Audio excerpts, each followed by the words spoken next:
Sitting down at a poker table takes courage, especially in a tough lineup.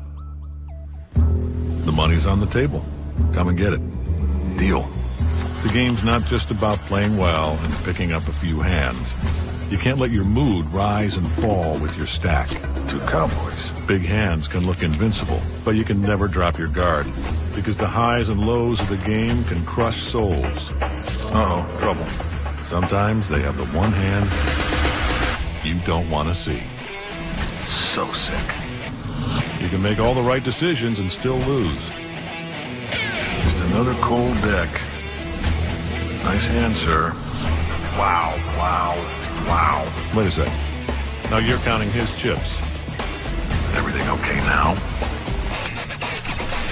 But don't count too high, because there's still one card to come, and it can be equally as cruel.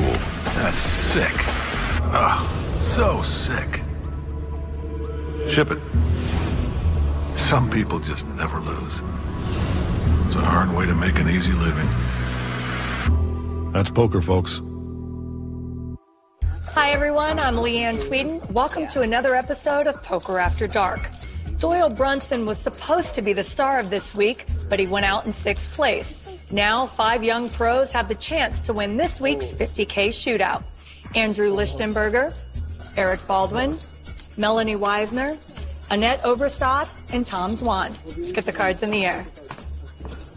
We're missing our idol here on Idol Week. That title, of course, belonged to the legendary Doyle Brunson, who was eliminated last night in 6th place by your chip leader, Eric Baldwin, followed by Andrew Lucky Chewy Lichtenberger, Melanie Weisner in 3rd, Annette Oberstadt in 4th, and Tom Dwan not far behind her in 5th. I mean, obviously not really 12 other cards you can have given the way the hand played out, but you know what I mean. Blinds at 4 and 800. Frank has good aces, which is probably the most likely queen you would have. 1800. It's true. Also, just have something like Queen 8 or Queen 9 or something like that. I don't know. Yeah, people do. I just don't think anyone who had flop queens full in that situation would show. Annette starts the evening with ace queen suited. 18, yeah? 18? 18. There you go. Fairly small raise to 1800. Just 200 over a min raise. Lucky Chewy makes the call with 9-7 suited and flops top pair to Annette's nut flush draw with 2 overcards.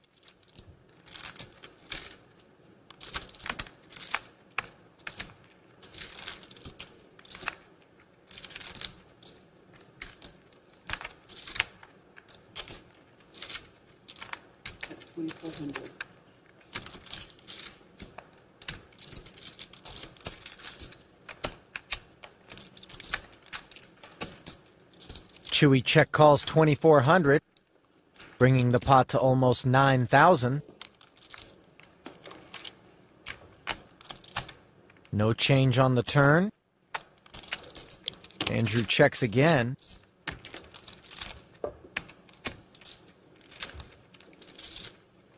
Annette doesn't fire the turn and bricks on the river. Andrew with the best hand.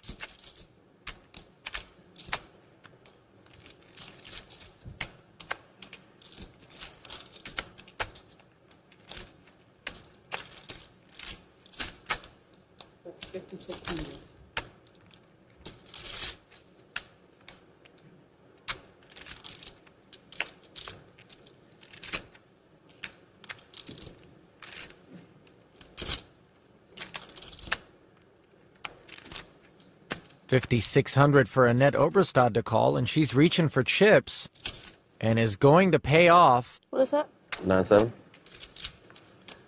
Obviously thought Andrew check called with a draw on the flop and also bricked out. She gets the bad news, and Chewy narrows the gap between himself and Basebaldy. Check raise flop that time, I shove you in. Yeah, I consider that. Blinds are up. Blinds have gone up to 6 and 1200 now.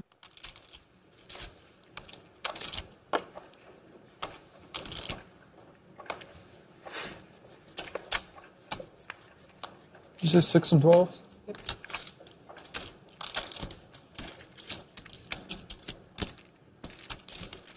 Another ace for Annette.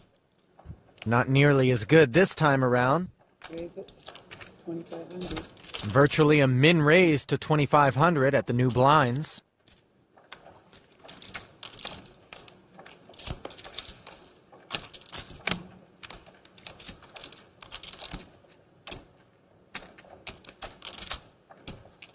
Tom and Andrew both fold, as does Eric.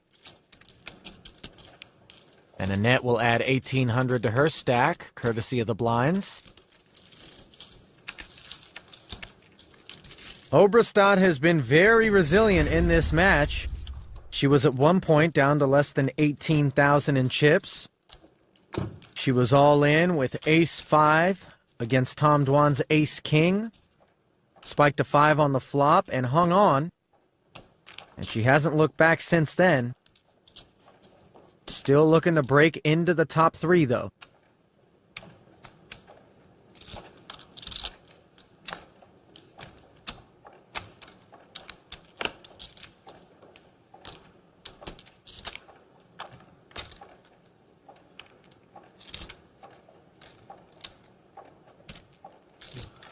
Folded around to Eric Baldwin in the small blind.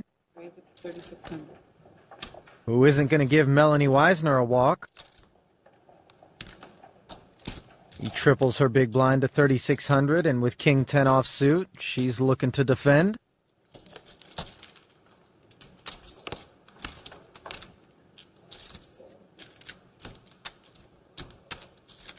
Pretty good flop for Eric.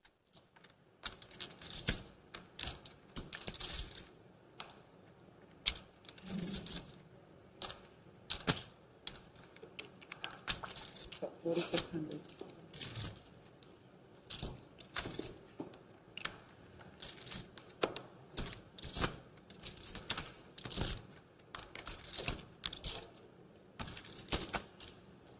Melanie calls his bet of 4,600. And that's gotten Eric's attention as the turn gives him 9s and 7s.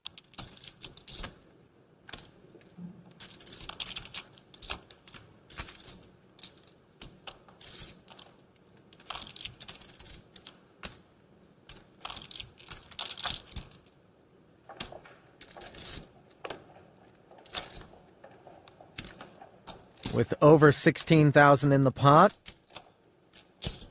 Baldwin fires 9,200.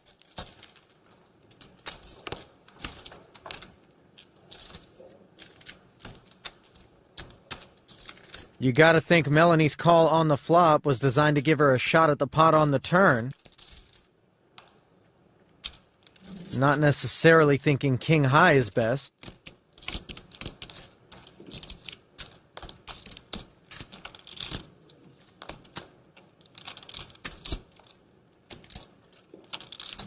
And she's just going to smooth call Eric's bet here, not trying to bluff raise and not ready to fold. This pot is up to almost 35,000.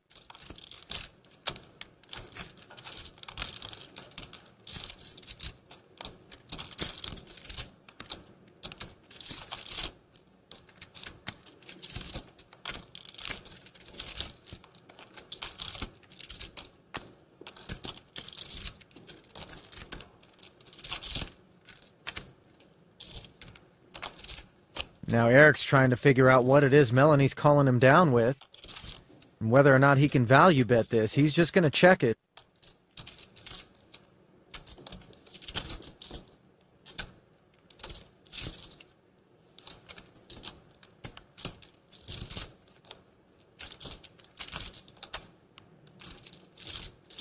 Now Melanie might want to think about bluffing here because she'd hate to check behind and take a peek at ace high.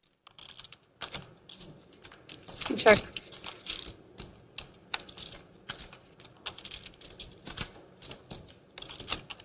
Is that 9-7? Instead, Weisner does knuckle. Well, we'll just 7. And Eric takes a very healthy pot, to put some more distance, but back in his days at University of Wisconsin-Whitewater, Eric was a team captain. Analyzing a hand, and he was just like, The Warhawks were the Division III national champions in 2005. And in January of last year, Eric donated $200,000 to his alma mater so that lights could be installed on the baseball field, allowing the school to host the regional portion of the 2010 NCAA Division III playoffs.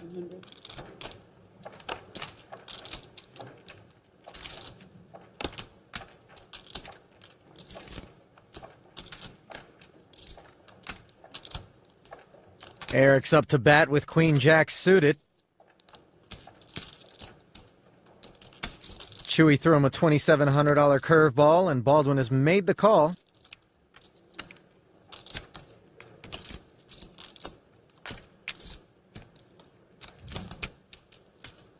Oberstad will take a peek at a flop with King-8. Three-way action. Middle pair for Chewy, but top two for Eric Baldwin.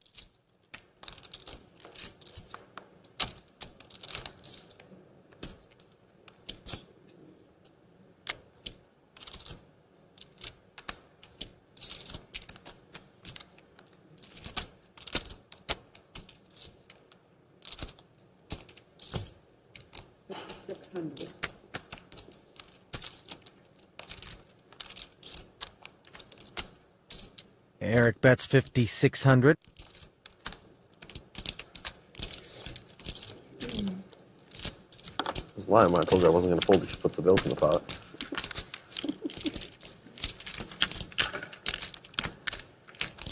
Chewy makes the call. He's in horrible shape right now, and he's drawing dead as of the turn.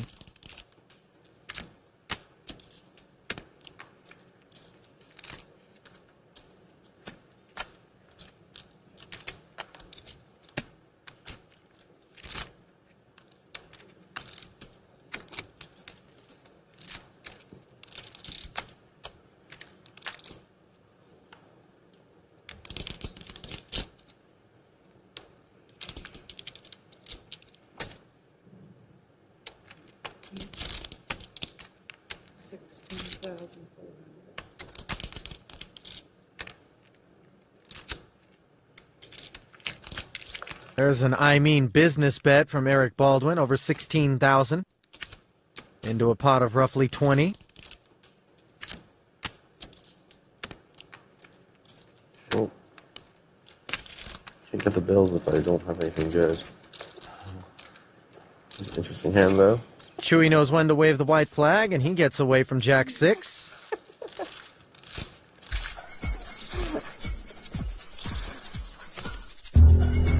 We'll be back to Aria Resort and Casino with more five-handed action in a moment.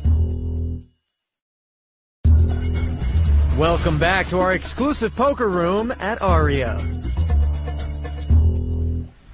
Eric Baldwin is slowly running away with things, up to 120,000 in chips. Blind steady at 6 and 1,200.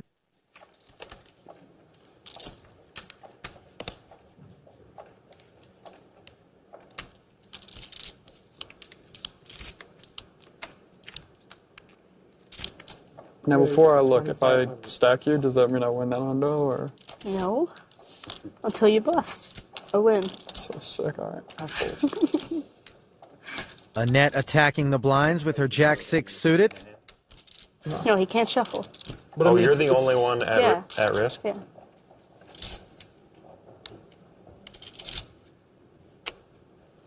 Just take it. I'm not going to stall this time.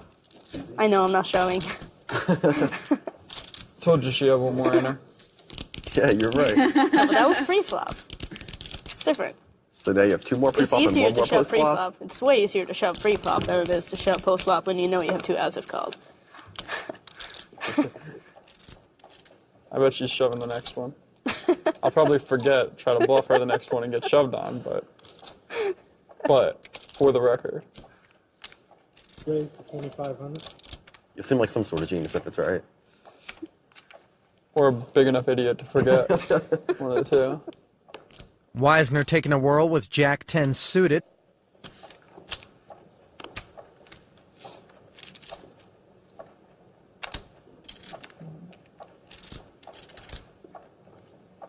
And Baldwin lays down the ace 9. Only 1,300 more for him. I just lose there every single year. You gotta. But it's nice though. For a rainy day. Well, but I've been like busy a lot there. And then last year when I actually went to a cool place, I had to come back early for tilt, so. 20 miles for Tom Dwan. He's got his own idea of what a standard raise should be at this point in this match. And it's not 2,500.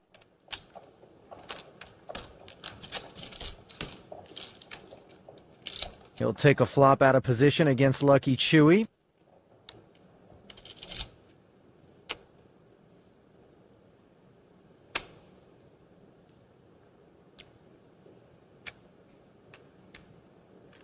Check.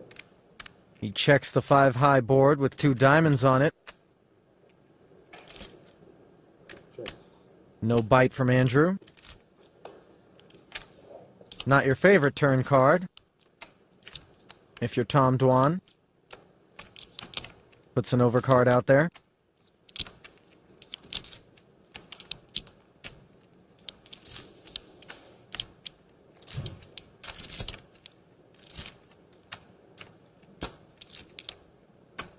Tom doesn't have a ton of information on Andrew's hand at this point. Does that count? No.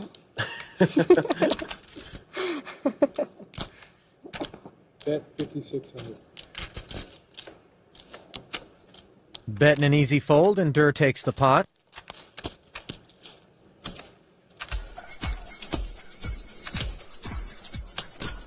Round and round we go. 300,000 up for grabs. We'll return to Las Vegas when we return. Welcome back for more of NBC's Poker After Dark. It's probably dangerously close, though. No change to the blinds or the running order. Yeah. Sick knit.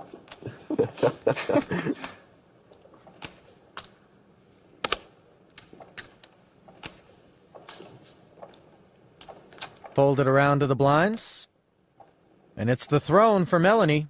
King, queen suited.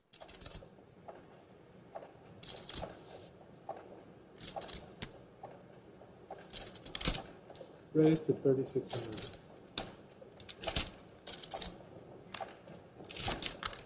Alphabet soup for Annette.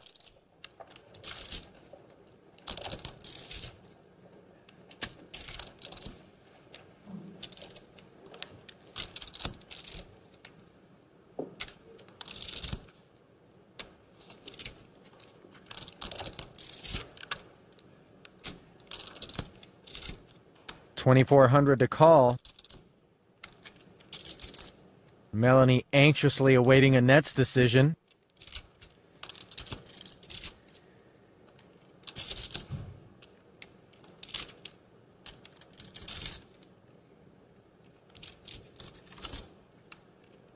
We raise 8,200 total. Mullen. Call. Raise all in and call. In fairly short order, Melanie moves all in. She has Annette covered and gets called. Called it.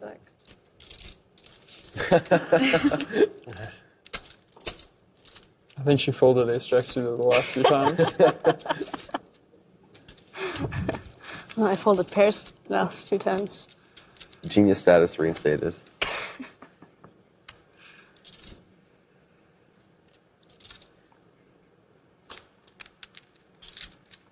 Melanie outflops Annette. And now Oberstad is ace fishing to stay alive. I'll give you a good luck shuffle. Thanks. It helped. Pay him for If that's that not good one sportsmanship, I don't know what is. Pay him for one more If before that's the not good river. sportsmanship, I don't know Do what not is. shuffle those chips again. You can only do it once. Wait, what do I get now to? Annette picks up the nut flush draw and a lot more outs, but she cannot connect on the river. Okay, how much do you have? I think I have you covered. I got like I'm not sure. 30. 30,300. Yeah, I have like 37, but we can count. Alright, good luck. See ya. Game it. Later. Gonna make us get up. I guess. News right now. What if I missed? Hey, wait a second. You have to be real confident, though, that the blinds are in the wrong spot. And then how do they even prove it? They go to the cameras, or? Well, I'm saying if it was a spot that it wasn't a bad play anyway, kind of thing. You could Oh, probably yeah, target angles. Wisner up to 67,000 in chips, good for third place after busting a net just before the break. She'll raise things up with ace-7 suited.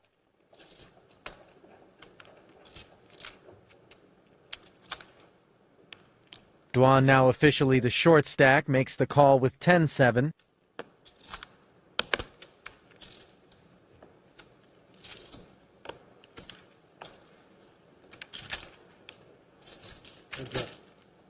Both blinds fold, heads up. Dwan out flops Melanie for top pair.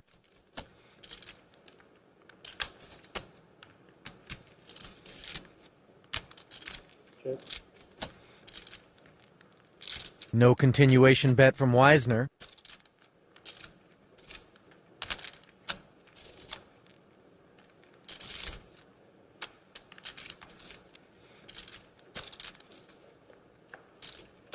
Tom checks behind Melanie, and both players turn a gut shot straight draw.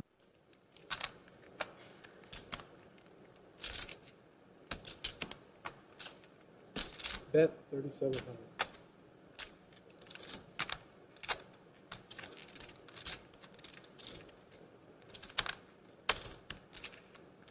$3,700 chip bet from Melanie.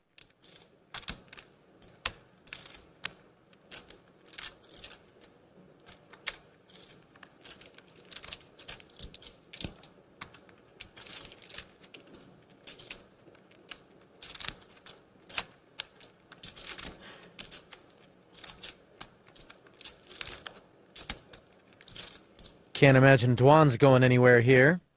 Call. And he does make the call.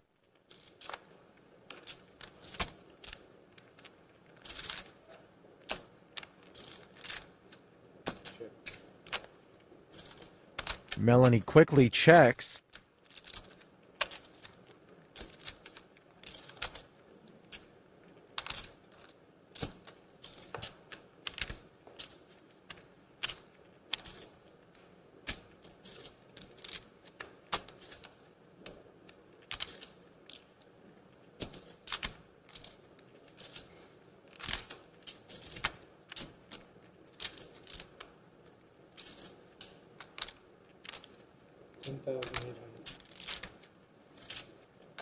Healthy bet from Dwan.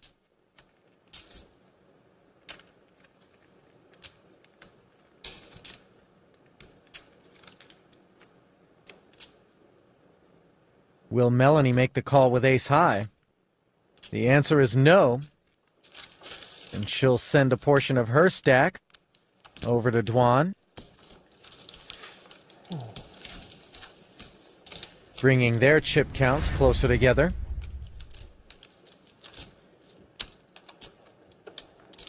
I was just thinking about this. What would you do if you hadn't bet 10-8 and dealer says 10-8? Is it your obligation to say anything? Probably not, right? Because what if the other person views it one way or another and you don't know how it's going to work out? There's very few people I wouldn't clarify in some way verse. Raise 2,800. If it mattered. If I bet 10-7, I wouldn't say anything usually. But Yeah. I mean, the difference is minimal enough in that case. depends verse who. Dwan puts some of those profits to work right away with Queen-8 offsuit, and Andrew smooth calls. He'll be heads up, in position with ace-jack suited against Tom.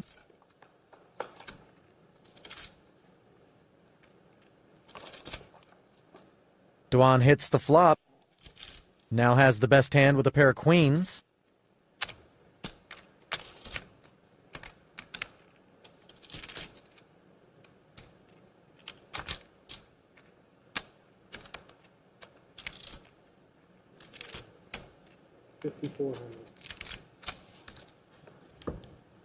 One bet and one fold. Second straight pot over to...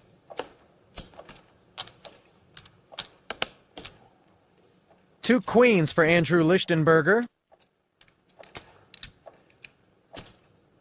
Raised to 2,700.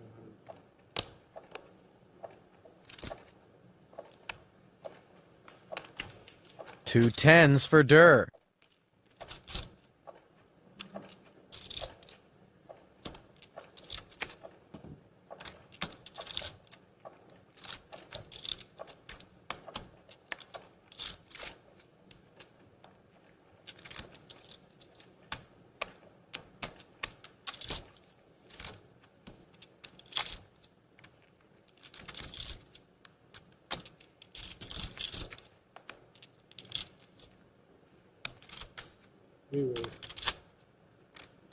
How much is it? 7,900 total.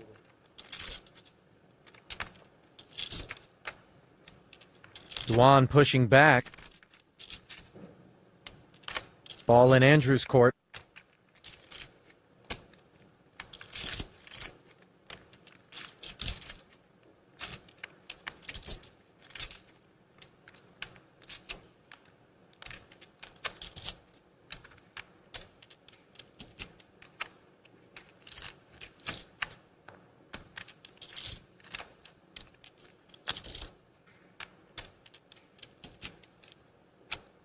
You can tell Chewy's contemplating coming over the top of Dwan here, but you'd hate to be wrong. So he'll settle on a smooth call of 5,200. That's why you said that, I guess. And take a flop in position. Math never really was my strong suit. And there's one of the two cards in the deck Andrew didn't want to see, an ace. A king, of course, being the other.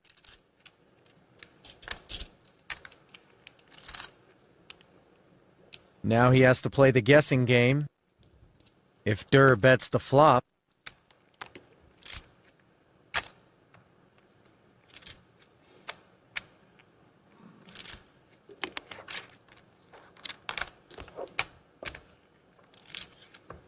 It's not exactly Durr's favorite flop either, sitting on pocket tens after Andrew made the pre-flop call. But he does have control of the betting. 9,600.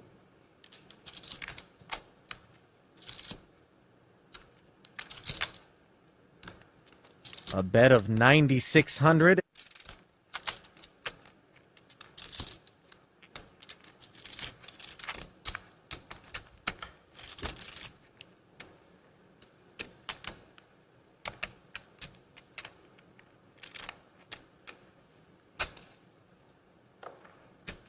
And Andrew isn't buying it. He's going to call. 5 hits the turn and puts 4 cards to a wheel out there. With Tom Dwan's range, a deuce is by no means beyond the realm of possibility.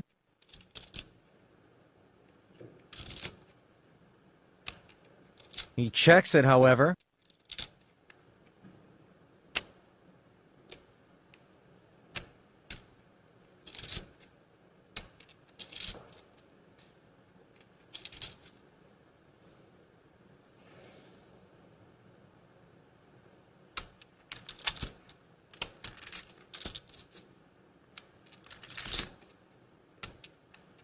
This is a tough spot to bet if you're Andrew. Not sure you really need to put in any action with 2 queens here. And neither is he, as he checks behind.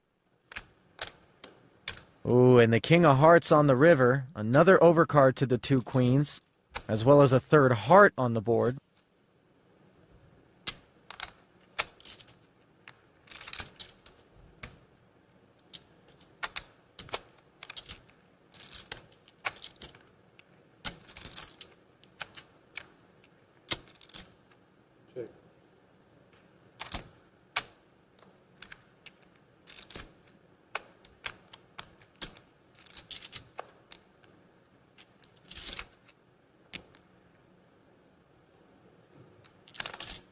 Two queens have showdown value here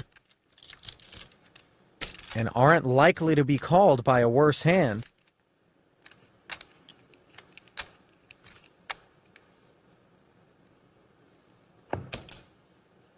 $14,500. Tell that to Andrew, though, who bets $14,500.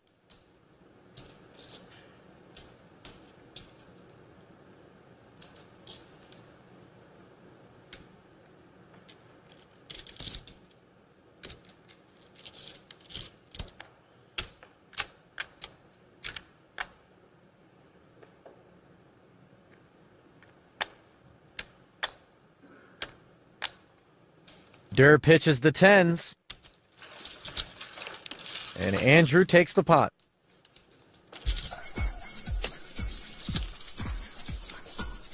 A little bit of a battle ensuing there between Tom Dwan and Andrew Lichtenberger. More of that when we return. Welcome back to our exclusive poker room at Aria. Andrew picked up a few chips from Tom Dwan just before the break. Dwan still on the short stack. Going on the side or something. And Andrew's still quite a ways behind Eric Baldwin, who's got a lock on the chip lead. You're an old man, though. You probably don't play a lot of games. No, I don't like to gamble.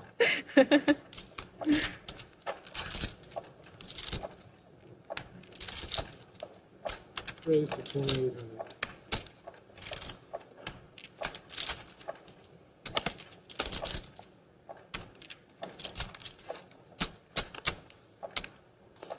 I almost didn't raise after you were complaining about how you turned into spectators so much and all. I tried. But I really had to raise. I didn't want to.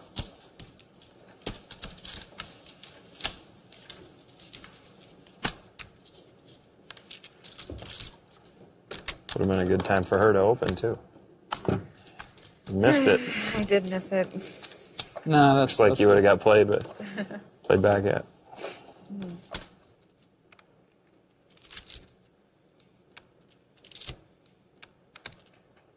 Couple of threes for Dwan. 2,800. More pre-flop raising. Might raise the suspicions of his opponents. Suited connector for Lichtenberger. He calls on the button.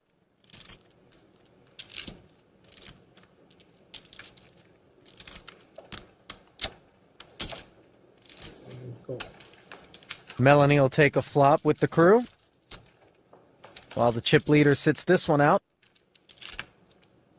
Wisner open-ended. Dwan's three is currently the best hand. Check. Check. Knuckled all the way around. Dwan picks up a wheel draw.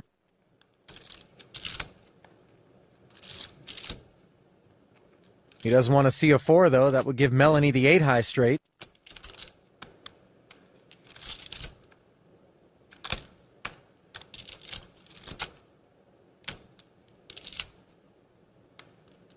Check.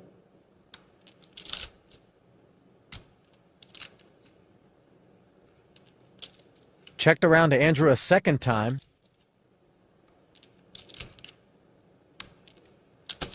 And he can't resist the temptation of seemingly free money out there. Bets 4,500.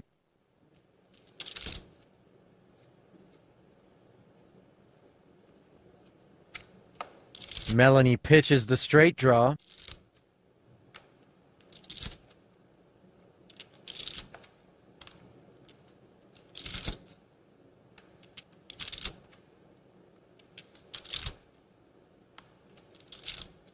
And Dwan looking suspicious.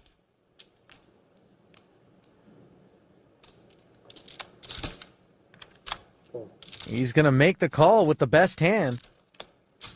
Andrew's got 6 outs, and that's not one of them. Melanie would have made the nut straight. Instead, Dwan's wheel is the best hand.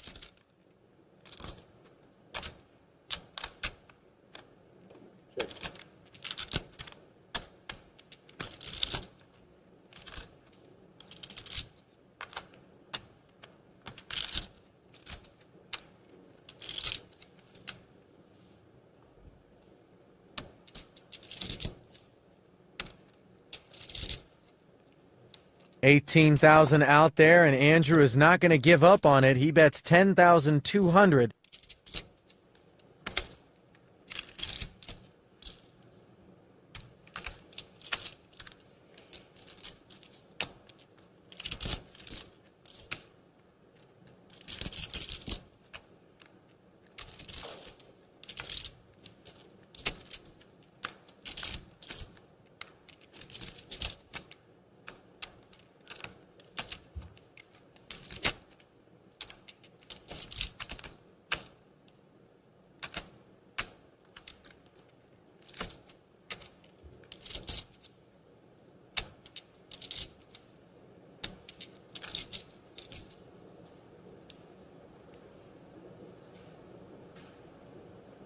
Dwan sliding stacks.